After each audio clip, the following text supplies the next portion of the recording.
नारेबाजी नहीं। अधीर रंजन चौधरी जी।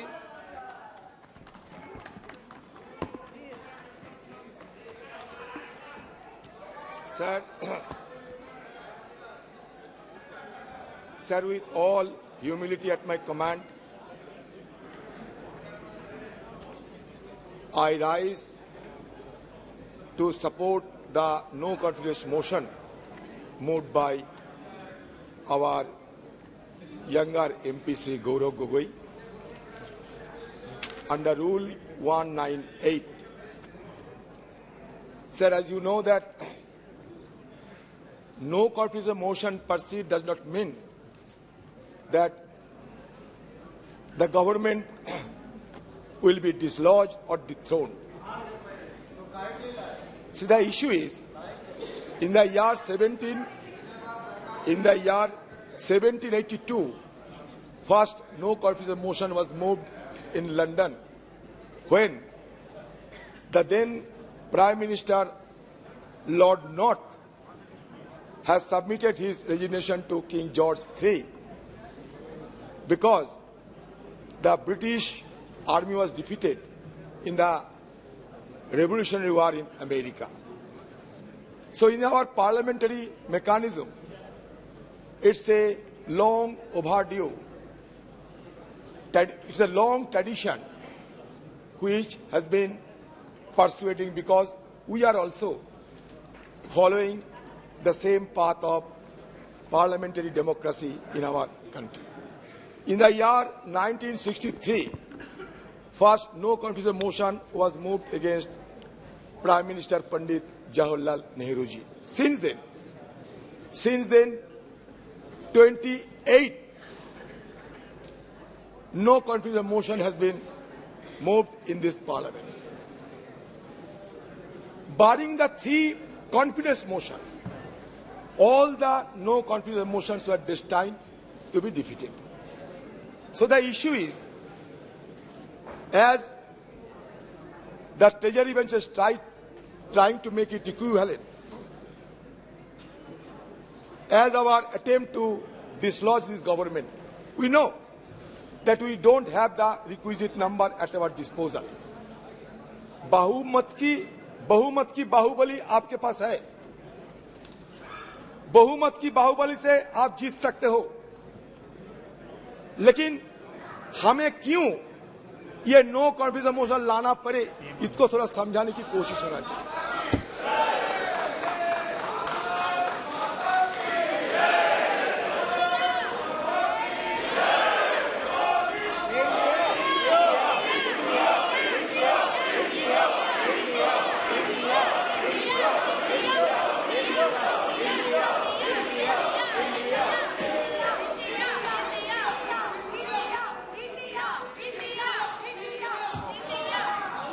सर देखिए, ये नो कॉन्फिडेंस मोशन की ताकत कितने हैं कि हमारे प्रधानमंत्री को हम लोग खींच के सदन में लाकर बैठे। यही ताकत होते हैं संसदीय परंपरा की। हम ये नो कॉन्फिडेंस मोशन आने के लिए कोई सोचा भी नहीं था, लेकिन हम बार बार ये गुहार लगाते आए थे कि कम से कम हमारे देश की प्रधानमंत्री सदन में आए और मणिपुर की मुद्दे पे हम बोलने का पहले कुछ बोले। ये सिर्फ हमारा मांग थी और कुछ नहीं। हमारा मांग कोई बीजेपी नेता से नहीं, हमारी मांग थी हिंदुस्तान की प्रधानमंत्री से, जो लाजमी है क्योंकि हम भी ये सदन की मेंबर है। लेकिन पता नहीं प्रधानमंत्री जी क्यों इतना आड़े हुए थे कि सदन में ना आने की शपथ ले चुकी थी।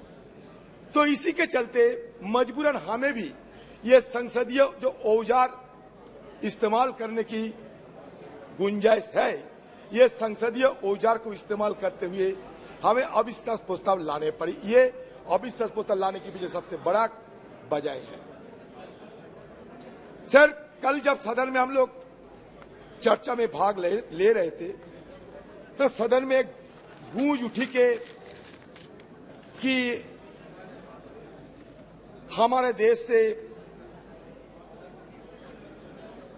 भ्रष्टाचार, क्विट इंडिया, परिवारवाद, क्विट इंडिया वगैरह वगैरह, क्योंकि ये 9 अगस्त हमारे अगस्त क्रांति दिवस मनाया जाता सर। मैं इसके बारे में कुछ बोलना चाहते हैं सर। भारत छोड़ो आंदोलन, जिसे अगस्त क्रांति के नाम से भी जाना जाता है, एक राष्ट्रव्यापी सविनय अवज्ञा आंदोलन था जिसका आह्वान 7 अगस्त 1942 को अखिल भारतीय कांग्रेस समिति के बॉम्बे सत्र द्वारा किया गया था। इसकी शुरुआत 8 अगस्त को मुंबई के ग्वालियर टैंक मैदान में दिए गए अपने भारत छोड़ो अभियान के भाषण में गांधी जी के करो या मरो के आह्वान के अनुसार 9 अगस्त को हुई थी। अंग्रेजों ने 8 अगस्त को ही बड़े पैमाने पर लोगों की नजरबंदी के साथ अत्यंत तेजी की प्रतिक्रिया व्यक्त की। 1 लाख से अधिक गिरफ्तारियां की गई, जिनमें गांधी जी सहित कांग्रेस के शीर्ष नेतृत्व के नेता भी शामिल थे। बड़े पैमाने पर जुर्माना लगाया गया और प्रदर्शनकारियों को सार्वजनिक रूप से मारा पीटा गया। हिंसा में सैकड़ों नागरिक मारे गए, जिनमें से अनेक पुलिस और सेना की गोली से मारे गए। सर, मैं ये कहना चाहता हूं इसलिए कि इसके पहले भी मैसूर में एक भयानक नरसंहार हुआ था, जहां हिंदू महासभा और आरएसएस की बेहद करीबी मैसूर के राजा की सशस्त्र सेना ने तिरंगे को सलामी देने के लिए 22 कांग्रेस कार्यकर्ताओं को गोली मारकर हत्या कर दी थी। 1942 में कानपुर में हिंदू महासभा शासकों के साथ सहयोग करने की रणनीति को निम्नलिखित शब्दों में रेखांकित किया गया था। हिंदू महासभा को मानना है कि समस्त व्यवहारिक राजनीति का प्रमुख सिद्धांत अंग्रेजों के साथ उत्तरदायी सहयोग की नीति है। उत्तरदायी सहयोग की नीति जो बिना शर्त सहयोग से लेकर सक्रिय और यहाँ तक कि सशस्त्र प्रतिरोध तक देशभक्ति के क्रियाकलापों के संपूर्ण क्षेत्र को कवर करती है। समय की जरूरतों, हमारे निपटान में संसाधनों और हमारे राष्ट्रीय हित के निर्देशों के अनुसार खुद को अनुकूल बताती रहेगी। सर, इसके साथ साथ व्यावहारिक राजनीति में महासभा जानती है कि हमें उचित समझौता के माध्यम से आगे बढ़ना चाहिए। इस तथ्य का प्रमाण यह है कि हाल ही में सिंध में निमंत्रण पर सिंध हिंदू महासभा ने गठबंधन सरकार चलाने के लिए मुस्लिम लीग के साथ हाथ मिलाने की जिम्मेदारी ली थी। बंगाल के मामले तो जगजाहिर है। आक्रामक मुस्लिम लीग वाले, जिन्हें कांग्रेस भी अपनी पूरी विनम्रता के बावजूद शांत नहीं कर सकी, जैसे इसी फजलुल हक के प्रधानमंत्रित्व और उनके सक्षम नेतृत्व में हिंदू महासभा और गठबंधन सरकार के संपर्क में आए, काफी हद तक समझौतावादी और मिलनसार हो गए। हमारे सम्मानित महासभा नेता स्वर्गीय डॉक्टर श्यामा प्रसाद मुखर्जी ने दोनों समुदायों के लाभ के लिए लगभग 1 वर्ष तक सफलतापूर्वक कार्य लिया। बंगाल मुस्लिम लीग मिनिस्ट्री में उप मुख्यमंत्री डॉक्टर श्यामा प्रसाद मुखर्जी ने हिंदू महासभा और मुस्लिम लीग की ओर से बंगाल सरकार के लिखे एक पत्र में यह स्पष्ट किया कि ये दोनों दल ब्रिटिश शासकों को कांग्रेस द्वारा आरंभ किए गए भारत छोड़ो आंदोलन के खिलाफ बंगाल के राक्षस के रूप में देखते थे। तो इसमें साबित क्या हुआ सर? ब्रिटिश के तरफदारी करने वाले आपके पूर्वजों ने ये देश के लिए यही हमें दान किया था। तो आप लोगों से इससे ज्यादा उम्मीद हमें नहीं थी कि जब अगस्त क्रांति के दिन आप अगस्त क्रांति के दिन नारा लगाते हुए वो बात हटा दिए और नया नारा लगाते हुए लोगों को आपने गुमराह करने का कोशिश किया। हमारा बात साफ है सर, क्विट इंडिया होना चाहिए। सांप्रदायिकरण से क्विट इंडिया, ध्रुवीकरण से क्विट इंडिया, भगवाकरण से क्विट इंडिया हमें करना ही पड़ेगा।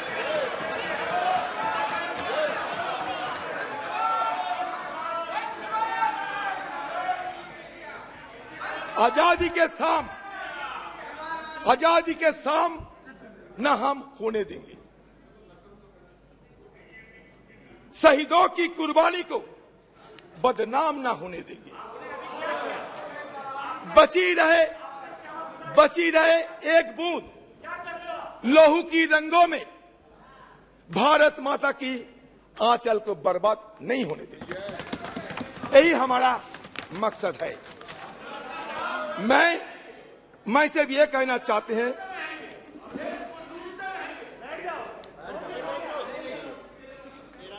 सर, प्रधानमंत्री जी को सम्मान के साथ ये कहना चाहते हैं कि देखिए प्रधानमंत्री जी, आप एक बार नहीं 100 बार प्रधानमंत्री बने, हमें कोई फर्क नहीं।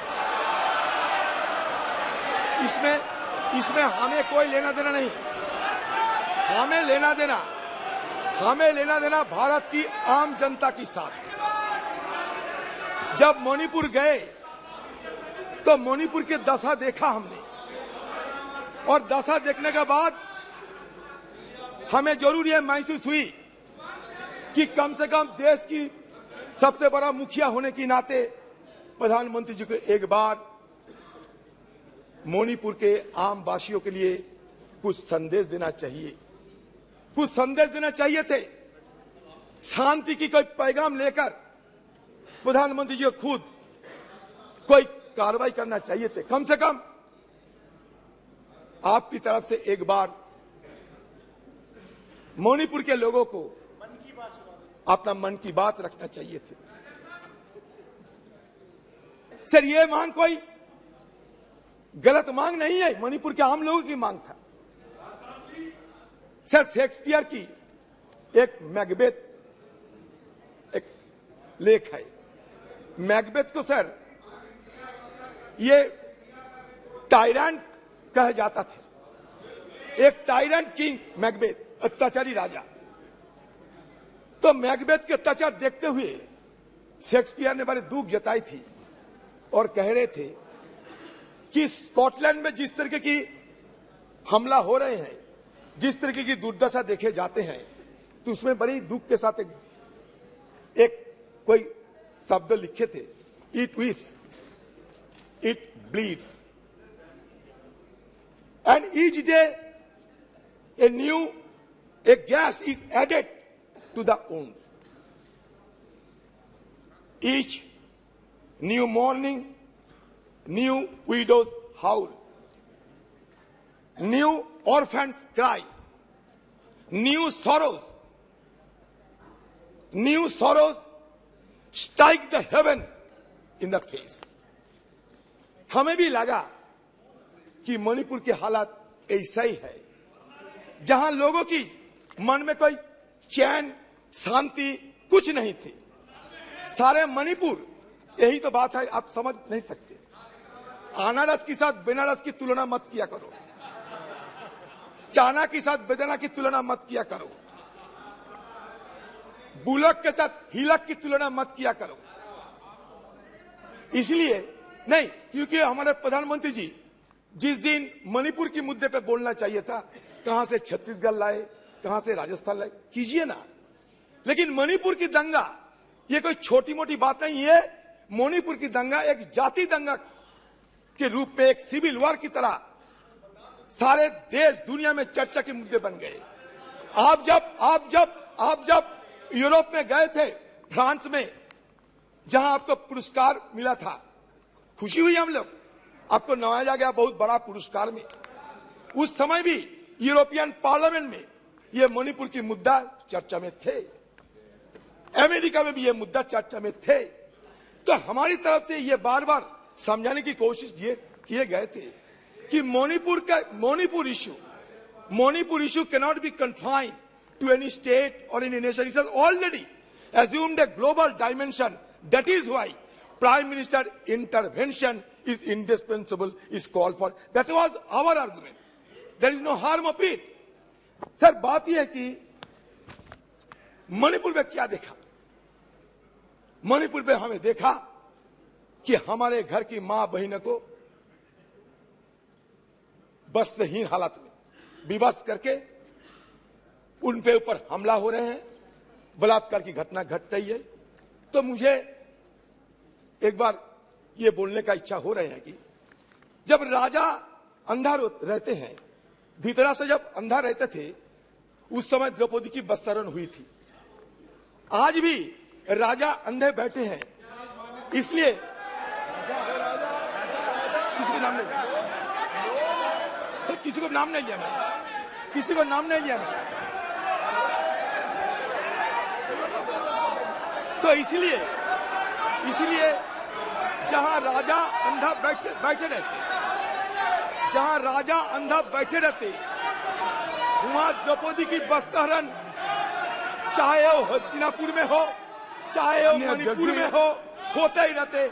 मणिपुर और हस्तिनापुर में कोई फर्क नहीं रहता। आपने एक अपील की थी कि आइदर और साइड से बहस को शांति से सुना जाए। हम बड़े धैर्यपूर्वक सुनते गए। उन्होंने कहा कि हमने ब्रिटिश की कार्य पद्धति हमारी संसद ने अडॉप्ट की है, पूरे देश का अपमान किया, हम चुपचाप बैठे रहे। हमारी संविधान सभा ने ये पूरी प्रक्रिया तय की है, स्वीकार करी है। आगे माननीय अध्यक्ष जी, इसके बाद भी अनर्गल बोलते रहे।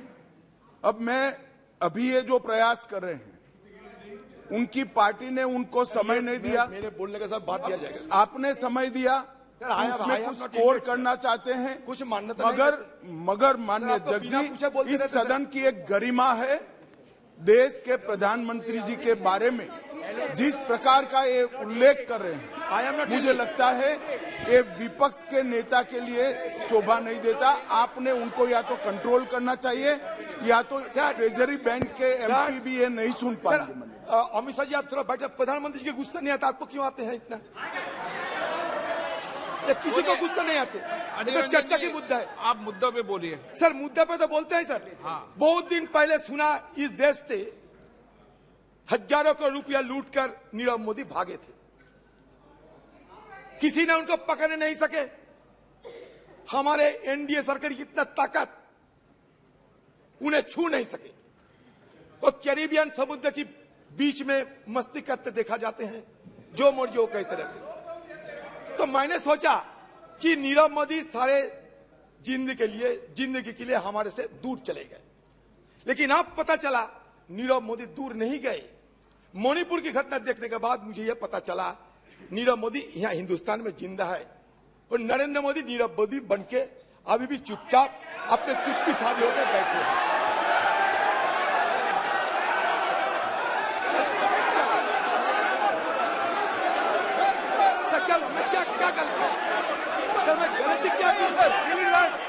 सर इनको माफी मांगना चाहिए। इनका पार्टी इनको समय नहीं दिया, जैसे गृह मंत्री ने बताया, समय हमारे पार्टी से लिया है।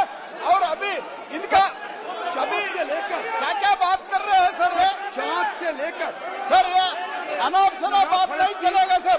चीता तक ये नीरव मोदी को लोन पे इन लोगों ने दिया है, कांग्रेस पार्टी ने दिए हुए हैं। सदन है, आप मुद्दों पे बोलिए। मैं तो ये मेटाफोरिकली बोला। इस सदन के अंदर मेटाफोरिकली नेता है। लोन कौन दिया?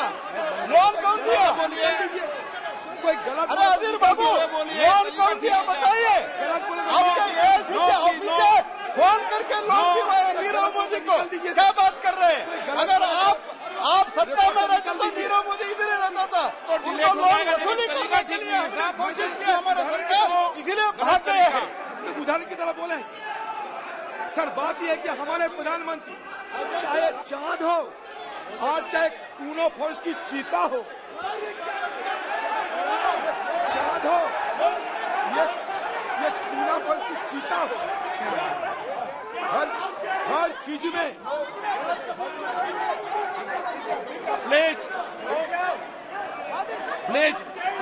प्लीज जाइए, अपने अपनी सीट पे।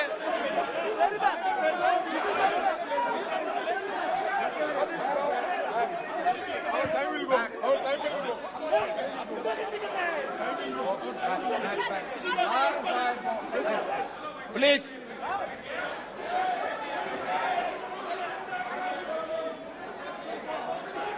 सर, आप मुद्दे पे बोलिए। बड़े दावे के साथ कह सकता हूँ सर। आप मैं किसी को आहत करने के लिए, आप मुद्दे पे बोलिए किसी को ना। चोट पहुंचाने के लिए मैं एक शब्द नहीं कहते। अच्छा, आप मैं लोग संयम रखें। गलतफहमी हो रहे हैं। ये हम ये कहना चाहते हैं कि चाँद से लेकर पूनो फॉरेस्ट की चीता तक हर चीज में हमारे प्रधानमंत्री कुछ ना कुछ बोलते हैं। संयम रखिए लेकिन आप। मणिपुर के बारे में उन्हें चुप्पी साधी रहे, ये हमें बिल्कुल पसंद नहीं हुई है।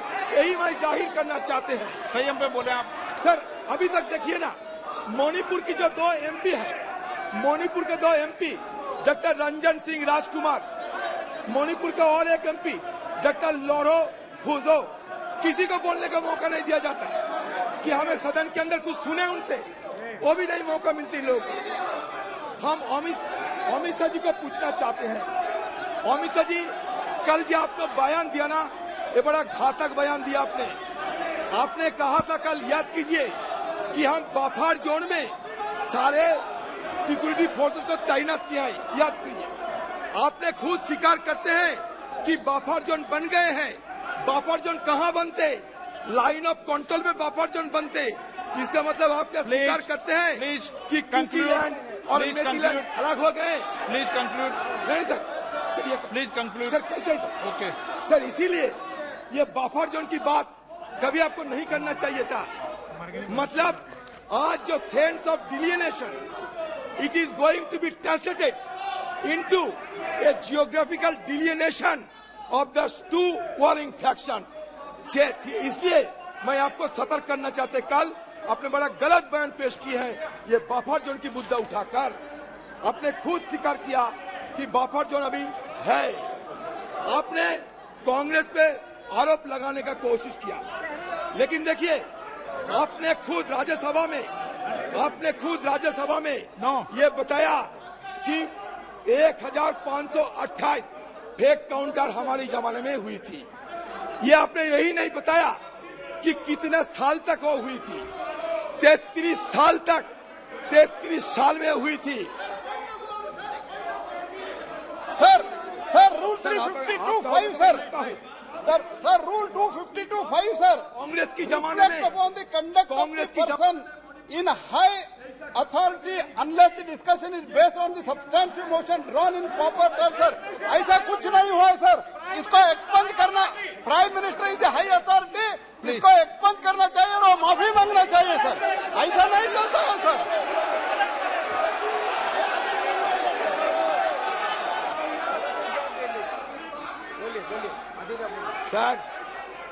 सर हमारे गीता में एक बात कहे जाते, गीता में अहंकारम बलम दर्पम कामम क्रोधम। इनका पॉइंट ऑफ ऑर्डर है माननीय अध्यक्ष जी। बोलिए ना। सर 352 अहंकारम 352(5) सर, बलम दर्पम referring to the fact matter on which the क्रोधम। judicial decision is pending। चौ- सेकंड समर्थिता। सर, मैं ये सब रेफर नहीं करता हूँ। मोमो 5वां नीति। नंबर पर यह है, रिफ्लेक्ट मोमो अपॉन द आत्मा। कंडक्ट ऑफ द पर्सन आप- इन आपके हाई रिपोर्ट में जा रहा है, इनका रिपोर्ट में जा रहा अनलेस है। The discussion is based on the substantial motion drawn in proper term. कोई मोशन मूव नहीं किया है। प्रधानमंत्री जी के खिलाफ ऐसे आरोप लगाना, अनाप शनाप baseless allegation, doing the baseless allegation cannot be accepted sir, it cannot be tolerated. He should, आप रूलिंग देना चाहिए, हमारा निवेदन है, और उनको माफी मांगना चाहिए, और जो कुछ भी बोला है वो एक्सपंज करना चाहिए सर। कोर्ट से निकाल दिया, प्लीज कोर्ट से निकाल दिया, प्लीज। सर बोले नो सर। आप ज्योतिराज सिंधिया जी।